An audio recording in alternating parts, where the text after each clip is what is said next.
Ako si Dato Ibrahim Caron na taga Dato Caron, Libak Sultan Kudarat.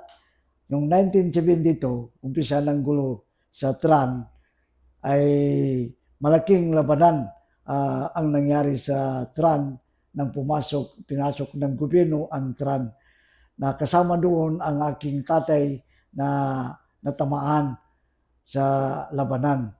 Tapos doon din tinamaan si Senator Honasan sa panahon na yon na nakipaglaban doon sa TRAN.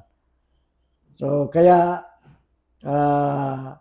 pasalamat ako ngayon sa gobyerno dahil sa nakipagtulungan at nakipagkuhan sa Iminilip, dahil malaking bagay para sa amin na mga Iminilip o constituent na panibagong buhay nagbalik loob sa gobyerno at makipagtulungan sa gobyerno.